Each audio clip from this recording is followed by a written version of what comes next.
Hey everybody, what's going on? Our guest today is a true icon in bodybuilding and fitness. It's going to be an incredible show, and I'm going to introduce our guest in just a minute. But first, I want to share a word from our sponsors. The Pressing the Limits podcast is brought to you by ZionMissionaryChurch.net, and that's where you can listen and watch messages, share prayer requests, or even find out how to plan a visit. And also by NeuroPowerSource.com. And these are resources for your mind, your body, and your spirit. And there's discount codes for all the recommended gear that I use, including the Be Strong blood flow restriction bands that will help you get a great workout. Now, with that out of the way, I want to introduce our guest to you, Mr. Lee Haney. Lee Haney has won 8 consecutive Mr. Olympia titles, besting Arnold Schwarzenegger's 7-file record. Lee was the first 8-time Mr. Olympia and the youngest to retire at age 31. Now, if you were to look on his mantle, and I think it's still there, there's 8 Sandos up there. So that is just amazing and hard to believe. He is now retired from his historic bodybuilding career, and Lee's focus has turned to educating others. Professional athletes and coaches look to Lee for goal-specific sports training and nutrition programs. Now, Lee's popularity and respected position within his field have provided him with a lengthy list of awards and recognitions, including the distinguished acknowledgments from the President's Council on Physical Fitness, the United States Sports Academy, the International Federation of Bodybuilding, and a Lifetime Achievement Award from Arnold Schwarzenegger. To Lee, success is more about fulfillment than trophies or titles. So in 1994, he and his wife purchased a 40-acre farm near their home and created the Haney Harvest House. And it's a nonprofit retreat facility for children of all races, creeds, and nationalities. What an incredible guest we have. Welcome to the show, the one and only Lee Haney. Welcome. Hey, John. Thanks for having me.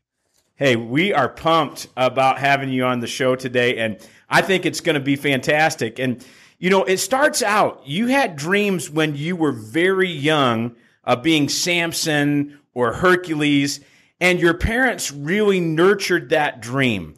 How did that shape your path to becoming Mr. Olympia? You know, it's amazing. As a youngster, as you were saying, I dreamed of being Samson and Hercules. And I'll tell you what happened. One day, me and my brother was hanging out in the backyard, and my brother was 3 years older than me and much bigger, height and everything else. So I thought that even at the age of 9 years old, was I 6 or was I 9? I think I was 6 years old. 6. I thought I had the power of the universe in my body at that time. So I tried to pick a boulder up and throw it over my dad's baby blue Fairlane Ford. The boulder did not go over the car. And man, it crashed in the back glass. My daddy came out of the house and said, "Who did it?" I pointed at my brother. I said, "He did." It was awful, man. I did tell a lie that day. I confess. But I figured it would be better that my brother get killed than me. So, you know, it's amazing. My dad looked at me, this little bitty guy. Then he looked at my brother, this much larger guy. And he just said, no, it couldn't have been the little Lee that did that. It had to be the big Frankie, the older brother, that did that. But what he didn't know at the time, there was a Mr. Olympia inside of this little bitty guy. And as he began to take me to bodybuilding shows and watching me, you know, with my desire and hunger for weight training and so forth, he realized I was the one who did it. Because next thing you know, I won the Teenage America, Mr. South, Mr. Palmetto, Junior Nationals, the NPC Nationals, then went on to win the IFBB World Championships, and then 8-time Mr. Olympia. You know, it just happened so fast. But, you know, I attribute that, John, to a prayer I prayed when I was 17 years old. Mm-hmm. First, I met Jesus Christ as Lord and my Savior when I was 9 years old. I heard the pastor, which was my uncle. He talked about how much Christ loved us and how he died on the cross for us, and that the love that he displayed was for any and everybody. And in my heart of hearts, I felt that message. And so when he gave the call of salvation, man, I marched right down the aisle. Nobody drugged me down. Nobody, I didn't, how it is. And sometimes they say, somebody come and go with you. I went myself and gave my life to Jesus Christ when I was 9 years old. So at the age of 17, growing up, I felt, listen, I'm his, he's mine.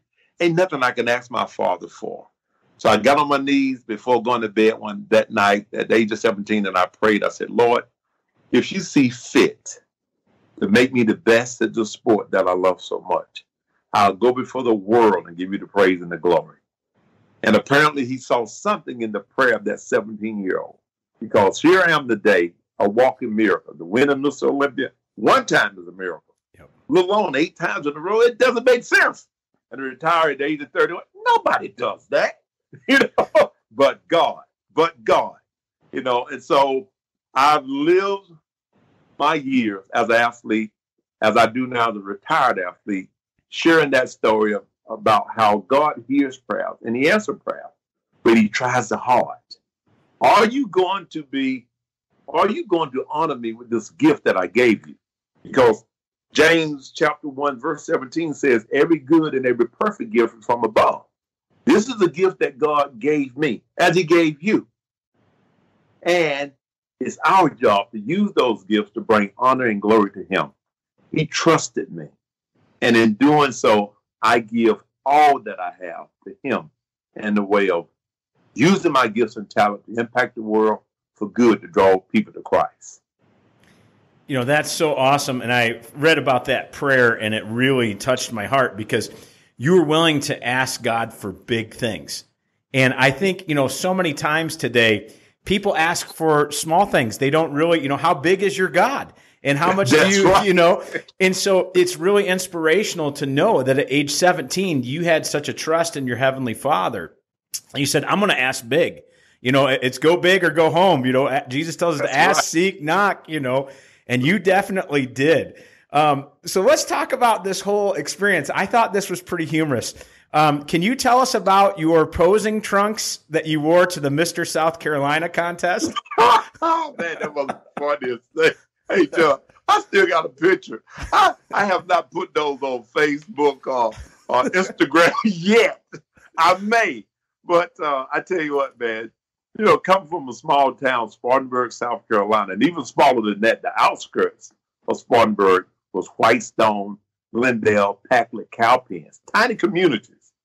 And bodybuilding, well, number one, what is that stuff? What is that stuff? And so anyway, all I knew is I read the magazines. I loved it. I wanted to get into it. You're watching Arnold, you're watching all of these different top athletes. And so there was a show that was coming up, and I learned about that show by exercising and working out at a small gym called Nautilus Fitness Center, which my dear friend in Spartanburg, South Carolina, a guy by the name of John Langford, owns that club. And John has been there for over 40 years. John, matter of fact, was a power lifter. He is a power lifter. So I learned a lot from John, and he's still operating even today. And so anyway, we found out about the show. So I want to enter the show. And so where do you find posing trunks? Hey, man, I went to Kmart and got me a pair of colored underwear. I didn't know the difference. And so I got those red and blue pair of underwear with the little slice in the middle of it. And thank God it didn't open up while I was posing. That was the funniest thing. I look back and said, man, it's amazing that innocence, you know what I mean? We don't know any better. All I knew is I was enjoying myself. And I was told at the end of the event, said, man, you got a lot of potential. You look good. Just continue to work hard. You'll eventually get there. Yep. And so it was a love I had ever since as a youngster. Me and the underwear, I still got them. I may get up enough nerve to put that picture up of me wearing them, I love that. And you know what's interesting about that? Somebody at that show probably thought, where did he get that where do those designer posing trunks come from? Kmart, but You might have been a trendsetter. Who knows? That's right, man. You're talking about Nautilus. So the gym was a Nautilus gym. That takes you back right there.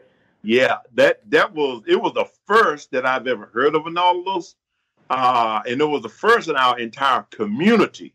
And so John Langford was way ahead of his time. As I said, John was a power lifter. Mm-hmm. He wasn't into bodybuilding, so he gave me the best of a way of instruction that he could. So he's been a very important part of where I am today. Matter of fact, after placing in the Miss South Carolina, I then tried another show, the Atlantic USA, which took place in Georgia. I didn't place in that show, maybe around 6 or 7.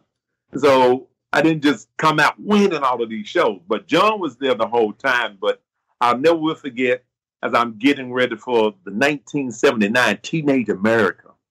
I mean, working at Ingles grocery store, I'm an Ingles guy.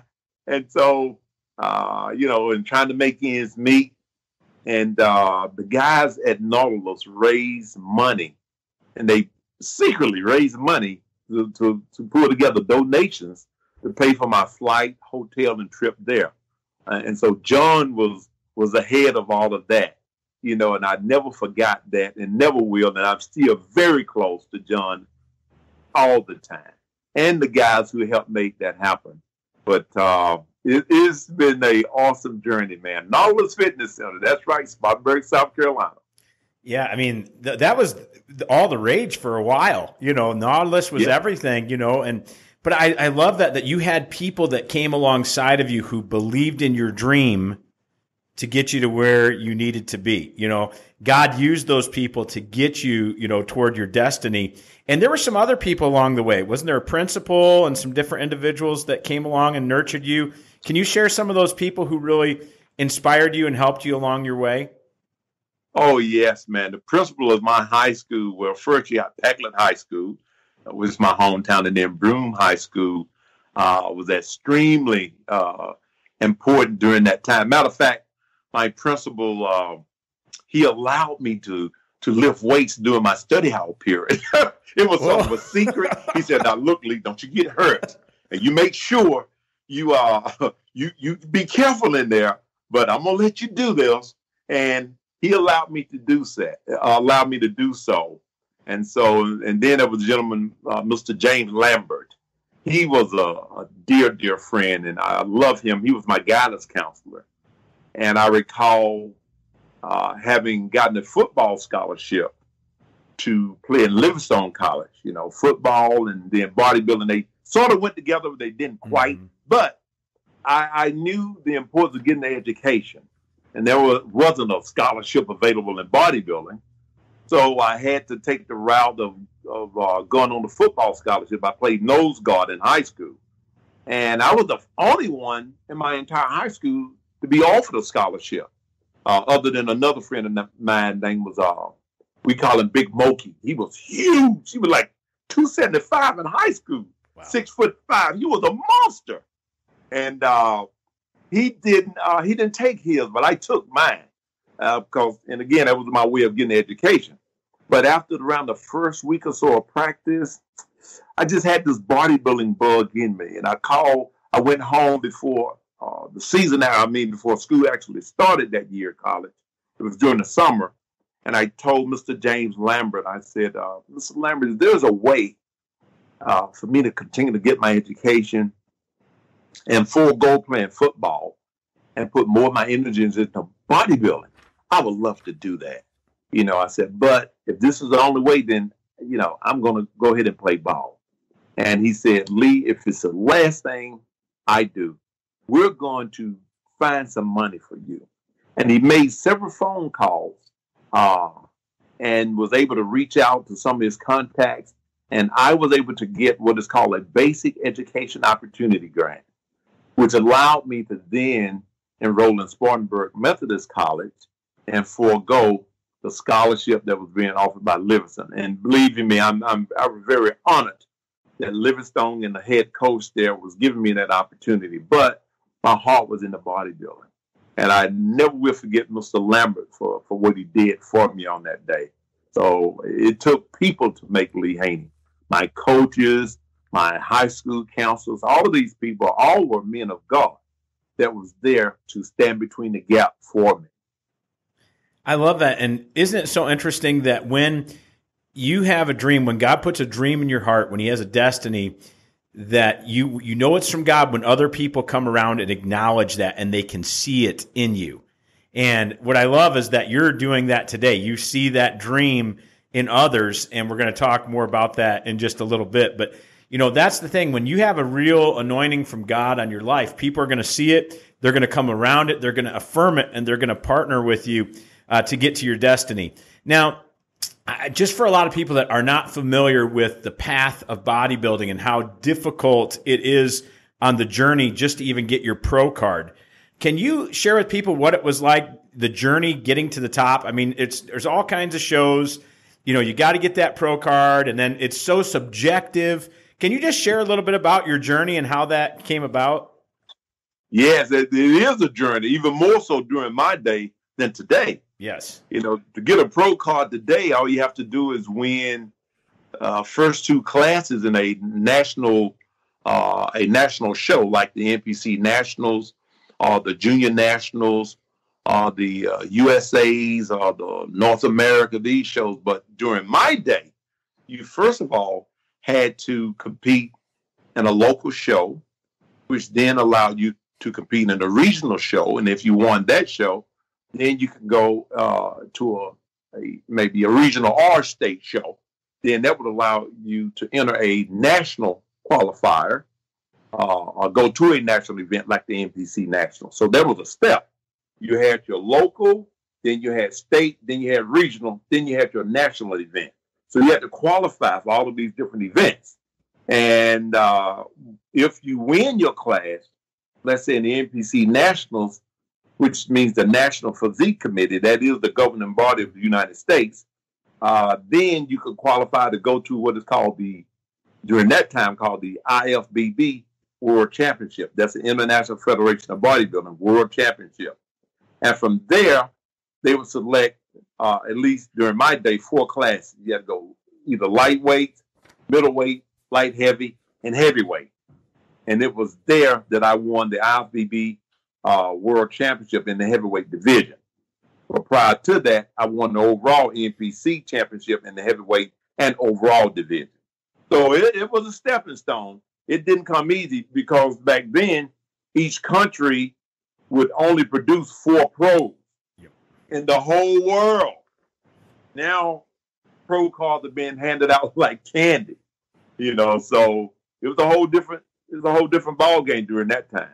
But it was an awesome journey. What I love so much about the sports period, that it creates a brotherhood and a camaraderie that's so different. When you have grown men or young or middle-aged or even older, we can come together just like kids and get out there and play and do what we love to do, laugh and cheer each other on. We can cry a little bit. We can also lick our wounds. I mean, as an athlete, you know exactly what I'm talking about. And I've seen it as a perfect ground for ministry, because as we have an opportunity there to impact the world for good and to make a difference in the lives of people that we're around. And sports allows us to be around a lot of people. That's why I'm thankful for brothers like yourself, like Drew. We got another brother named Brad Handon. Brad is Hayden.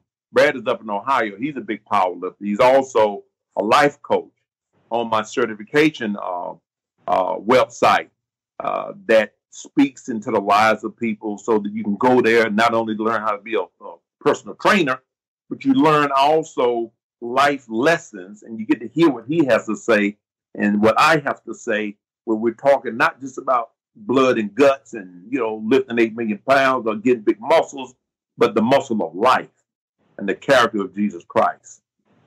I love that. And again, I just don't think a lot of people really can appreciate the journey, how hard it was.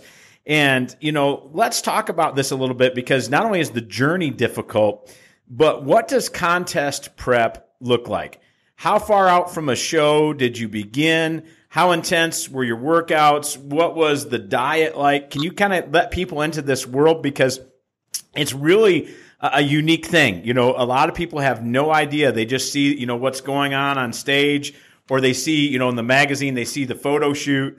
They have no idea the price that you have to pay. Can you share a little bit about contest prep? Hey, that's the reason why I retired when I was 31. This stuff will kill you.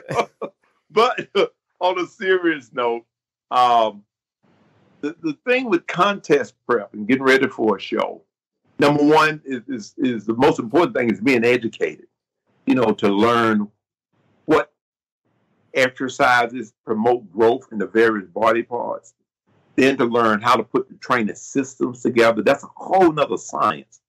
And I was fortunate to gather information that was handed down by some of the greatest bodybuilding legends of all times. And so I was educated in that way, reading, studying, looking at Robbie Robertson, watching on and on, so forth.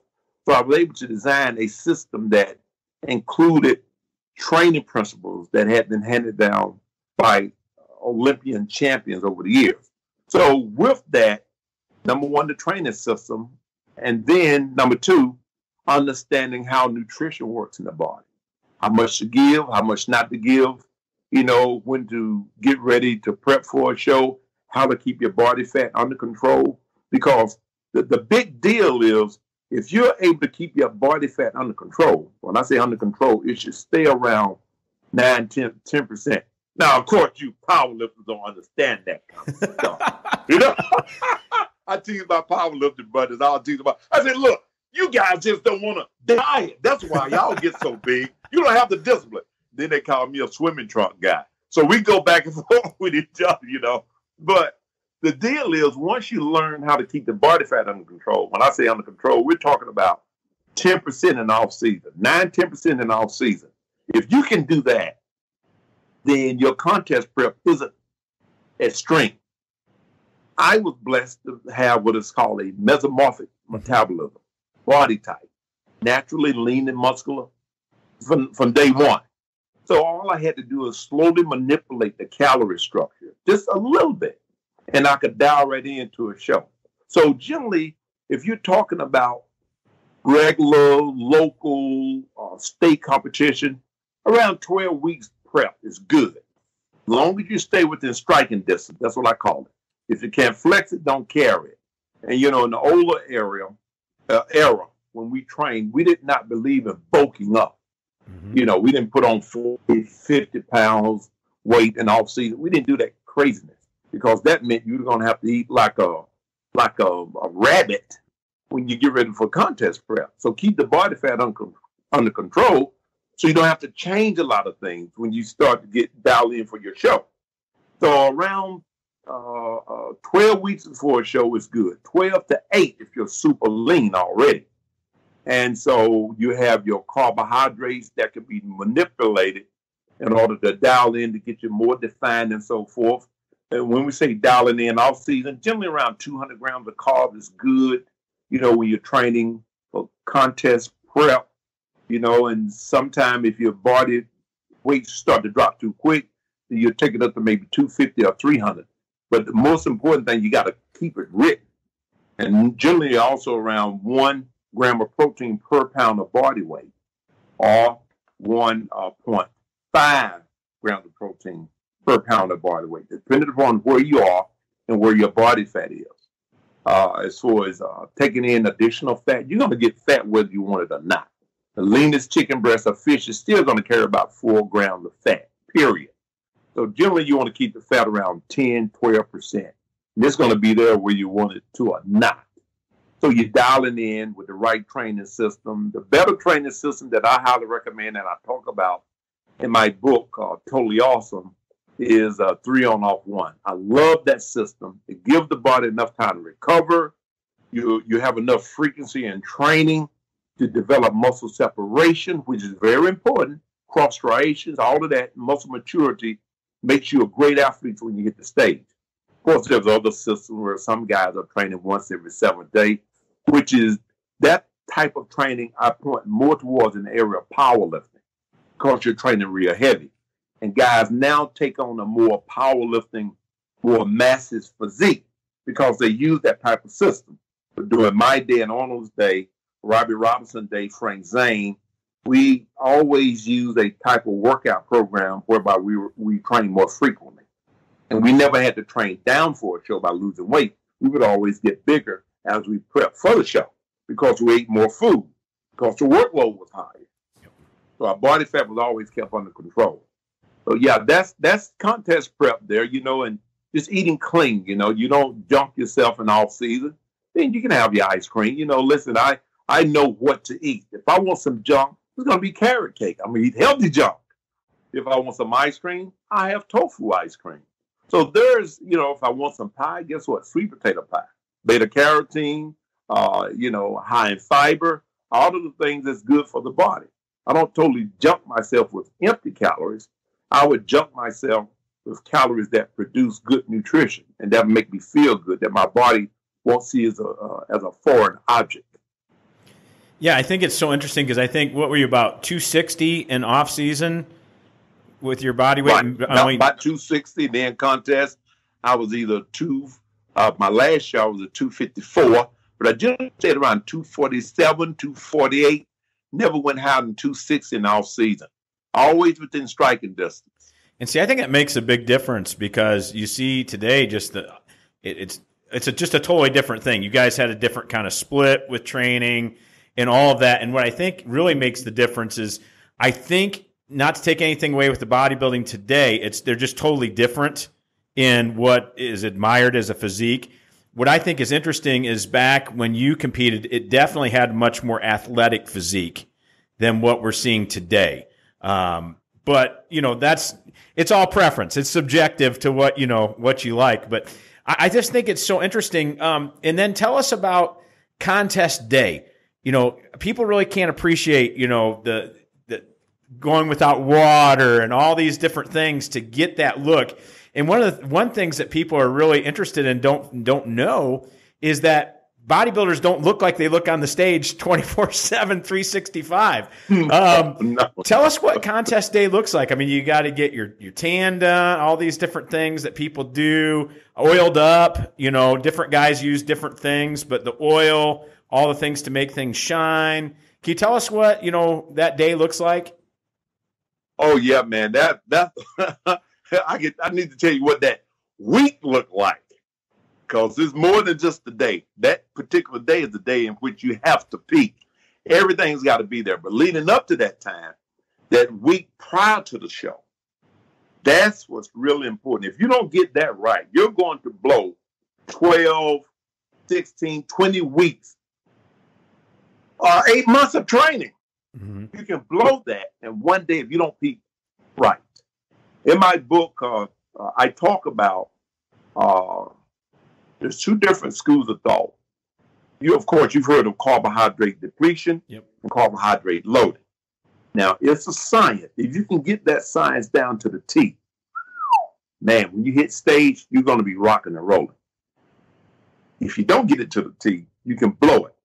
So this is what happens. And I always tell people, tell the athletes as they're doing my book, Totally Awesome, this is something they need to practice about 4 weeks out from a competition. Because 4 weeks out from a competition, you should be ready for the competition. You should not be a fat boy 4 weeks before the show. If you are, then scratch that one off and get ready for the next show. Or find a show that'll give you 4 additional weeks to prep for, because you won't be ready. So now, let's say we're looking at Sunday. The show is going to be this upcoming Saturday. So we're looking at Sunday. With carbohydrate depletion, you would drop your carbohydrate intake from, let's say, if you were training on 400 grams of carbs a day, you would take it down to 100 grams of carbs a day. And as you take it down, you got to replace that loss of calories with other calories, which should be a combination of protein, maybe protein being 20%, and the other 80% being fat. Fat in the way of egg yellows, fat in the way of let's say olive oil, or canola oils, mixed but more food. If you're going to use nuts, you have to use things like almonds, walnuts, sunflower seeds with no sodium. So you're still replacing those loss of calories. So you really haven't lost any calories. So you still have the type of nutrition to feed the muscles so you don't lose it. But you'll do this for 3 days in a row. You do it Saturday, Sunday, Monday. No, excuse me. Let's go back. We're talking Sunday.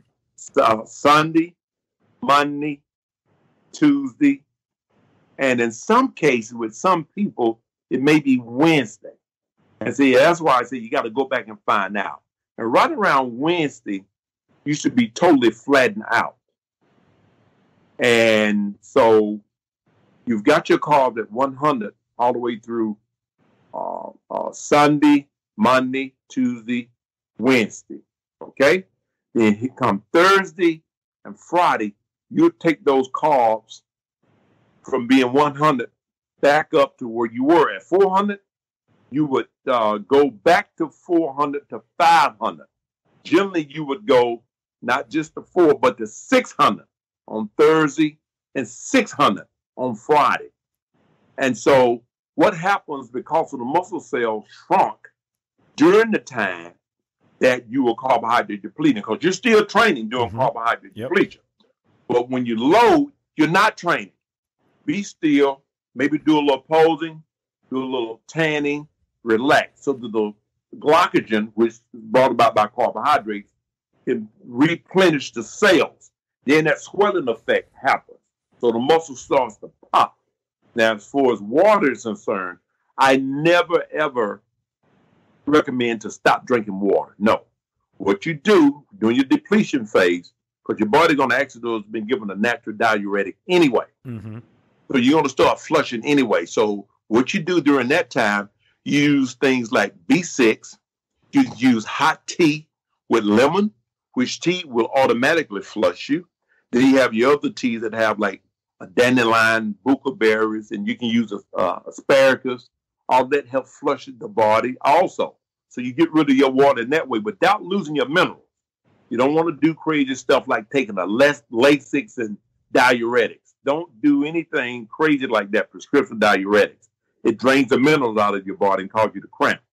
So you watch your water intake, and I've always recommended, and again, never discontinue using water, but at least use the hot tea up till 5-6 cups of hot tea a day, okay? And then that's going to take care of the thirst. It won't put you in a danger zone. You discontinue using water, you're in the danger zone. You don't want to take your body there. And then when you carbohydrate load, you use the type of carbohydrates that have its own water. So you use things like pasta, you use oatmeal, you would use sweet potato, you can use apple, then you can use banana that would have apple butter with it to help pump that insulin level up a bit. And you would just sip on water because, and again, the carbohydrates you're taking in now, they contain their own water. Sure. That way they'll go right into the cell. And during that time, I recommend no more than 5 to 6 cups of water as needed. It's better to go in the show dry, a little dry, than to go in and spill over. And so with those 2 days, you should be ready to hit the stage Saturday morning and rock and roll. And then for some folks, too, another trick, I can't tell folks all of my tricks. I mean, don't make me tell them everything. No, got to keep some. Well, I'm not going to compete again. I don't know. My wife said it's this coronavirus. If it end up tapping into my finances, I may have to put on them underwear from Kmart again. but anyway, this is what happened. Now, a lot of guys don't do this. This is why they say, well, man, he looked great for the night show, and he looked better for the night show than he did for the morning show. Well, the reason for that, John, is because the night before the show, what I would always do is I learned from people like Albert Beckles, who was way ahead of his time and way ahead of my time before his age. Because Albert played second to me when he was 57 years old, and I was just 25. So they would go into like their hotel rooms, turn the hot water on, and put a towel under the door and create steam, and go through a whole posing routine and squeeze the rest of that slight film of water off the body, which would have taken place the next morning during the prejudging anyway. So you're actually doing it the night before. Or if you can hit a sauna, go into the sauna and go through your posing routine 2 or 3 times, squeezing the water off, holding each pose for about 10 seconds, each one of them. 100, 200, 10 seconds. And that would help tighten the body, the physique. It would also help squeeze that extra water out. So when you hit the stage that next morning, you're already there. You don't have to wait till the evening show to get better, because the judges really judge you in the morning show. See, a lot of these young cats don't know that.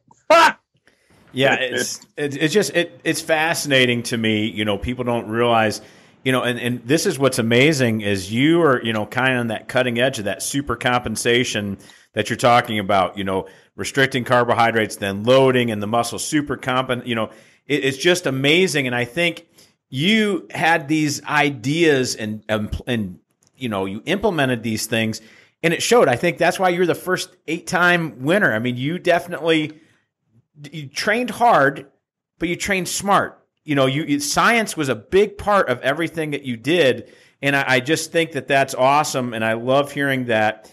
And again, it helps the listeners to appreciate all that goes into bodybuilding. Again, I think people they think, oh, that person's genetically gifted or this or that. No, it is a tremendous, tremendous sacrifice to do that. Can you tell us? Yeah. Oh, go ahead. And John, see right here, man, the book Totally Awesome. I talk about that. We've just shipped these from probably about 7, 8 different countries around the world, whereby I talk about what we just mentioned and how to go about doing it right, how to practice a month before the show. And but Totally Awesome is available on my website at leehaney.com for those who may be interested in it. And this is a manual that would help you save money and not waste a lot of time. And John, one other thing I want to mention too before we move on, you know, the world of powerlifting, right? One of my most trusted advisors was not from the world of bodybuilding. He was from the world of powerlifting. Dr. Fred Hatfield. Dr. Squat. Dr. Squat. I learned so much from Fred. I call Fred the missing link because he didn't make sense. I mean, 46 years old, you squat over 1,000 pounds. Something is either loose in your head or you know something nobody else knows. And so Fred was that kind of guy. So we would sit and we were talking. I remember my first Olympia, not the one that I won, the first one I placed 3rd. And I had all of my notes compiled. And so me and Fred sat down together to go over everything. And he looked at me and said, well, Lee, I tell you what happened. Because I peaked at 243. I peaked at 243 4 weeks before the show. I went into the competition in 1983 and only weighed 233 pounds. 10 pounds I lost. Fred looked at everything. We reevaluated, went over everything and said, Lee, you cannot train like a horse and eat like a bird. There you go. I wasn't eating enough. And then that carbohydrate loading and depletion, I learned it. I sort of played around with it a bit before turning pro. I sort of knew what I was doing, but quite not. But then when I got with Fred, and again, mind you, Dr. Fred Hatfield was a power lifter, but also one of the world's foremost sports scientists ever. Absolutely. And after meeting with Fred, and he sat down and said, Lee, this is what we got to do is carb loading and depletion. And it worked like magic. Bam. I won all the Olympias, and that particular one, I won it with a perfect score the next year. So hats off. The power lifters. Hey, well, that's awesome, because we're going to get into this with your book at the end. We want to talk where people can get your resources. But before we do, did you have a very favorite Olympia contest? And then kind of making this several questions together. Did you have a favorite one? Did you have any favorite bodybuilders that you competed against? And was there ever, at the end, you have everybody in this final pose down and guys are pushing each other out of the way, trying to get that last little pose in. Was there any ever trash talking between contestants? Can you bring us into that world of bodybuilding for a moment? Well, I tell you what, man, as far as the favorite Olympia, man, I'd say my favorite had to be the last one when my wife had my son on the stage and my daughter. That was my favorite one because it was then I could finally exhale because, man, we on the top. There's always people looking to knock you off. Yep. So every year you were thinking about, okay, what do I need to do differently? And how do I add this or add that or take away this or how can I make this better? All of those things are in your mind all the time. And of course, I live here in Atlanta, Georgia, when I trained for 7 Olympiads and in California for the first one. So a thing in my head will always say, well, you need to go back to California. And, the humidity is low, and that's where you won the first one. But at the same time, the inner me, the spiritual me, said, well, listen, you're a product of the South. We're home. Your mother lives not too far from here. Your brothers, your sisters, your whole support network, the same people that love you, that supported you before you ever did anything, they're here. So that caused me to stay here. A lot of athletes think they got to leave home or go here and do better. No, home is the best place in the world. And so it kept me grounded, my wife and the whole deal. So that was the most important one, having my whole family on stage with me. That was very special. Now, as far as trash talking, I had my guys, man. We would go at each other. But you know what? It was a mutual respect there. Mm-hmm. We also loved each other. Yep. We also knew that this was our job. So we didn't look at it in the way, I don't like him. We never did that. But we also knew that we were fierce competitors. Yep. I mean, I gave several guys nicknames. One guy, Lita Brother. Lee was probably about 5'4". I mean, he looked like a short Frank Zane. Mm-hmm. He had everything was there. So I nicknamed him Fleeta Brother since he was so little. He said, "Yeah, I'm gonna jump all over your big butt too." So we would go back and forth with that. There's another guy named Rich Gaspari. Rich lived with me in Shirley for several months when I lived in California. I didn't know that. He had a situation take place there with one of the people that was supposed to be supporting him when he was out there. So I said, Rich, we had met each other in the gym and became good friends, started working out together. I said, listen, hey, come and live with me in Shirley. You had to pay nothing. You're getting ready for the NPC Nationals. I'm getting ready for the Olympia. So, hey, man, you can hang out with us. So we became the best of friends. And, man, Rich played second to me 3 years in a row. So I nicknamed him Rich the Itch because he would never go away. And so I had my names of the guys. I never will forget. You had Lita Brother and Rich Gaspari. We were on the stage doing a pose down. And so they called themselves, sort of ganging the stage, trying to, I stepped between the two of them and I parted the Red Sea. And then I posed away. Now, that was funny. All of us laughed about it when we looked back. But I said, who do you guys think you are? Get out of the way. I'm Mr. Olympia. Amazing. Yeah. Amazing. What was the reaction when you knelt down to acknowledge God at your record-breaking 8th Olympia? What was the reaction to that? Well, you know what? Some people thought that I was dizzy. I was passing out or something. They thought something was wrong. I said, no. But after they understood what I was doing, that shed a whole nother light on who Lee Haney was and what he represented. My wife has always been there. She was my 2nd grade sweetheart. She was there on the stage with me when I won my first Olympia. Matter of fact, Shirley paid my application fee when I won the Teenage America. It helped pay for a battery for my car. I didn't have any money. I was working at a grocery store. I ran out of money. So she helped me with my entry fees, all of that when I was just 19 years old. So she's always been there, part of my life. We just celebrated our 37-year anniversary yesterday. Wow. So man, I know God gave Shirley as a gift to me. Not only as my helpmeet, but my best friend to help take care of me. And man, it was just a joy. And that's what I always wanted to let people know about Lee Haney, because that's what God is ordained to be. He said, a man that finds a wife finds a good thing. So I have my good thing. And that's the very image. He said, be fruitful, multiply, and replenish the earth. And that's what the whole message and the purpose, I feel, behind me winning the Mr. Olympia title in God's eyes.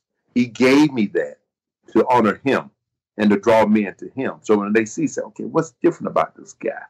What is he doing? On his knees for what reason? And praying to who? And that's where the conversation begins. I love that. Let me ask you this. I'm sure you get asked this all the time, but besides yourself, who do you consider some of the best bodybuilders of all time? If there was going to be like a Mount Rushmore of bodybuilding, of course, first time, that somebody's won 8 in a row, but who else, do you respect? Because I know you kind of have been there and done that. You've seen guys from different ages in the bodybuilding. You've been there. Kind of describe who you think is some of the top bodybuilders of all time. Well, you had so many that had so many different characteristics about their physiques, and you had several eras of bodybuilding that was unique in itself, and those that preceded me, you had Reg Park, you had Damian Poole, you had Steve Reeves. Oh my goodness! There you go. I mean, you had, and then the myth, Sergio Olivier. When I won my first Olympia in 1984, Sergio was there, and somebody said, "Oh, you beat Sergio Olivier. You cannot beat Sergio Olivier. Sergio Olivier is a myth. He was there to do a guest posing appearance. That's what that was about. You can't beat he's a myth. He's not real." And then you have Arnold, the Australian Oak. I mean, Muhammad Makawi, the magical Egyptian, Samir Bannout, the Lebanon Lion. You had Robbie Robinson, the Black Prince they call Robbie. You had Serge Nubret, absolutely incredible. You had Kozo Suzu, the Japanese champion. It was just so many. Bill Pearl, vegetarian. Bill Pearl was 242 pounds before anybody else, even before Arnold. So there's just so many. You had Vince Gironda. I can't name them all. Albert Becker's the ageless one. Frank Zane, and then you got Rich the Dragon Slayer, Rick Aspari, Lee Labrada. It's just so many guys that were so different. Dorian Yates, Ronnie Coleman. It's just the most massive of anybody. I don't think it'll ever be anybody else like Ronnie Coleman. Ronnie was a cyclops. He was not he come from a whole nother world, so and it's just so many people to admire. The present day Mr. Olympia, Brandon Curry, man, I love that. I love his package. But what I love so much about Brandon is that he's a man of God. And he won, you saw his wife and his 4 children around him on the stage. Man, wow. And what determination, because he had to work his way all the way up to achieve what he have today. I mean, I did it on my second go round to Mr. Olympia. He had to work a long time to get there. So there's a lot of people that I admire, that I don't want to leave anybody out. Bertel Fox. It's just, I opened these magazines, I read about all these incredible guys, Mike Minster and Boya Cole and Danny Padilla. It was just good. Dave Draper. I remember seeing him in the Beverly Hillbillies, and Granny was trying to get rid of these lumps on him. So, man, the Incredible Hulk, Lou Ferrigno. It's, all of these awesome athletes who make up our sport and who I say make up Lee Haney. Because I didn't just find myself or create myself in the world of bodybuilding. I had a lot of people that helped me as a person, but then I had a lot of great instruction of professional bodybuilding and legends that I had the opportunity to read. And I thank people, and I'm thankful for people like Joe Weider, who created a tool, Muscle and Fitness magazine, Muscle Builder, Flex magazine, Perry Rader, who created Ironman magazine, Dan Leary, who created Muscle Training Illustrated. All of these publications, Muscle Mag, created. So all of these avenues I read from and gleaned knowledge from, which brought me to where I am today. Oh, yeah. You talk about Perry Rader and the whole squats thing. I used to write for Milo. I don't know if you're familiar with that, but that's a strongman magazine. But, yes. But Perry Rader, he was kind of the father of some of this stuff too. I wish we had time just to go down that rabbit hole, but I want to be respectful of your time. Just a couple of quick questions here. How important do you see nutrition? And again, supplements will not cure a bad diet, but how important is nutritional supplements to success in athletic performance for people today? Well, you know what? The most important of nutrition is solid food. Yes. Supplements cannot take the place of food. That's why they call it a supplement. Yep. It may enhance your nutrition, but it cannot take the place. Nothing like chicken, fish, eggs, lentils and green veggies, spinach, kale, all of these things, the apples, oranges, pears, the things that God created is nothing more powerful than those. So supplement is just what it says. It's only a supplement. I would give supplements no more than probably about a 10%. And that 10% could be the very thing that put you over the edge. Mm-hmm. So I do believe in supplements. I believe in a very good multivitamin, that includes everything there. I also believe in an excellent multi-mineral. I believe in additional vitamin C complex. I believe in additional vitamin B complex. All of those things that's good. I believe in things like turmeric, which is great for joints, glucosamine, chondroitins. I believe in all of those things. I also like ubiquinol, which is a super form of CoQ10. I think they have, without a doubt, they have great enhancement properties too. Because for your athletes, you're not your average person. The average person can do a one a day and go on about their business. But when you're pushing and pulling, you're not doing normal things. Everything we do, I say you do these days, is abnormal. Ain't nothing right about that. So you need these different type of nutritional enhancements. Now, one thing I don't like is I don't like pre-workout drinks for energy. Because if you're supplementing your diet properly with good food, good carbohydrates, good water, rest, then you don't need something to geek you up to get you in the gym. You don't. Your carbohydrates should be in the cell, ready for you, locked and loaded. If you lack energy and you can't get yourself moving or motivated, then either you need rest or you need to detox your body. Now, I came up, and for that reason, I've always detoxed. Ever since 1982, I was detoxing, making sure my liver, my kidney, and bloodstream was clean. Having plenty of vegetables and plenty of water after each competition, which is the reason why I created what is called the Lee Haney 7-Day Systemic Cleansing and Detox. That's a program that I push with athletes to follow after a competition. Get your body back online because you've been eating tons of protein, tons of everything. So you got to give the liver and the kidney a break and the bloodstream a break. So nothing but vegetables, high fiber foods, and plenty of water for 7 days in a row, along with the herbal blend that I have, like burdock root, red clover, garlic, those kinds of things to clean the liver, the kidney, and the bloodstream. Then after that, your system ready to get back on again. So I highly recommend that, and you should have energy.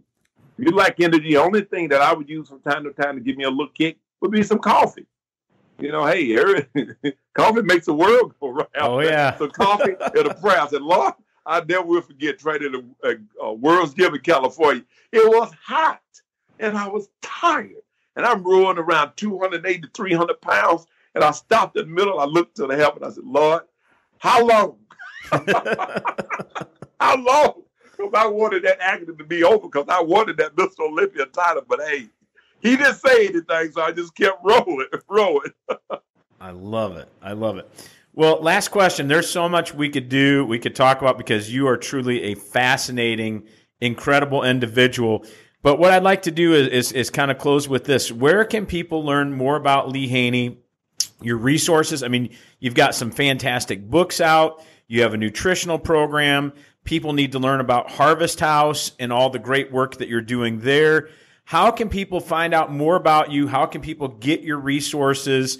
And is there anything else that you'd like to share? So first, how they can get a hold of these resources that will be life-changing to them, and then anything else that you'd like to share. I mean, you have been a fantastic guest. Well, man, you know what? Every morning I wake up, I have to pinch myself, and sometimes, I'm in prayer in the morning and just thanking God for all that He's done. I mean, my life has been nothing short of a miracle. And, the Lord have no respect of people. He'll give the same that He gave to Lee Haney that He will to John or to anybody else. I mean, that's the way He is. He's an awesome and a wonderful God. And it's my job to lead more people to Him or to tell people about Him. Because I guarantee you, once you get to know the character of Jesus Christ, man, it's life-changing. Anybody that ever hung out with Jesus as a follower of Jesus Christ, their life is never the same. And to know Him and to have a relationship, but then to go a step further to have fellowship, ongoing fellowship, like having a conversation every day, read about Him, get to know who He is. It makes all the difference in your life. I knew it had in mind. Me and my wife, as I said, we've been married 37 years. We got grandkids now. We got another one on the way. We got 2 beautiful little girls. Joshua is now a 32-year-old father. My daughter Olympia. I'm still praying for a godly young man to come along and sweep her off his feet. But until he comes, we're going to continue praying for her. But all of these things I've experienced, and I feel the joy of it because of my relationship with Jesus Christ. That's what I want people to know about. That's the beginning and the end of it right there, to know Christ. So now, as far as my books, and as you mentioned, John, when we were first coming on, my book, Beyond the Pump, it's there on Kindle. Go to my website, leehaney.com. That's LeeHaney.com. This book is extremely important, Beyond the Pump, because it's talking about what's really real. What's beyond the pump that makes you breathe? And I say pump here because, guess what? I'm from the world of bodybuilding. You're from the world of powerlifting. We're used to the word pump. But in the other contents, some people may be professional in other ways, basketball or football, because you got Big Reggie Jackson, man. His thing, Big Reggie Jackson, his thing was football. When he lined up in front of a guy, he said, Jesus is coming, right before he tore into his tail. So he used his platform in football to win people for Christ. You always saw that with Reggie. At the end of the game, man, they come together, they would pray. That's what it's all about. No matter what your profession is, use that profession to honor God with it. But before you can do that, you got to get to know who He is. So the relationship with Jesus Christ is first. And then you'll understand what this being beyond the pump is all about, or beyond anything else you're doing is all about. Then we talk about the training principles, or we talked about the book earlier. They can go to leehaney.com and get my new book. This book is not new. I first rolled this book out in 1987, but that was a long time ago. Then we did it again in 1990. So we re-edited for just here recently, because this new school of athletes want to get back to the basics of the small waist, the finished and polished physique. They no longer want to be these mass monsters. Matter of fact, that has really hurt the sport of bodybuilding for several years. And the bodybuilding organization, particularly NPC, has righted that wrong now. So the current Mr. Olympia, guess what? Small tapering waist. The Mr. Olympia of last year, small tapering waist. So bodybuilding is finding this way back. Then a new category has been created called the classic classic physiques, which is really where all Michael McCoway, Frank Zane, all of us came from classic bodybuilding, but now it's called classic physique. But everything is making its way back. And so we talk about that there. And now one of my other books, since John, I'm now 60. I ain't as hardcore as I used to be. So this new book I got, Fit at Any Age, is a book that talks about what exercise and fitness should look like at any age. Like on the cover, I have people from 90 all the way down to 60. And I talk about what nutrition should look like, how you drive 55 and stay alive. Also, if you don't circulate, you don't percolate. You know what that means, right? You got to circulate, you got to move. So this is a nice, fun book with nutrition. We talk about different herbs. We talk about age management, supplementation, because it's all about managing age. I mean, it's about managing age when it comes to what we do, because at the end of your career, you don't want to end up crippled or having knee or hip or back replacement and surgeries. You don't want to do that. My whole motto and training all of these years has been trained to stimulate, not annihilate. Yep. That's always been my saying. And as a result of that, I have no knee, no hip, no back, no shoulder, no replacement whatsoever. I can still get out there in the yard and run with my grandkids. Not as fast, but I can run and I can play with them without being in pain. So that's the name of the game. Be smart and manage the age in your body by using the right training systems and not killing yourself. So, hey, John, that's my deal right there, man. So, guys, go to LeeHaney.com. That's LeeHaney.com. And everyone who, if you go on and purchase one of these books today, particularly Fit at Any Age, are totally awesome, I'll send you an extra gift with it. Particularly, let's say we're totally awesome, because we got a larger deal. I can put an 8x10 in there. Oh, that'd be sweet. That would be sweet. So, folks, do not miss out on that. That's going to be fantastic. So I would like to thank Mr. Lee Haney today for investing in all of our listeners today. It was a true investment. Lee, thank you so much for being on the show. Thanks, John. I appreciate it. And I also want to thank our sponsors, ZionMissionaryChurch.net, NeuroPowerSource.com, our podcast producer, Drew Kiespert, film director, Jolyn Thomas. And be sure to rate us and subscribe to the Pressing Limits podcast. For more ways to watch and listen to this podcast, check out the Pressing Limits podcast website.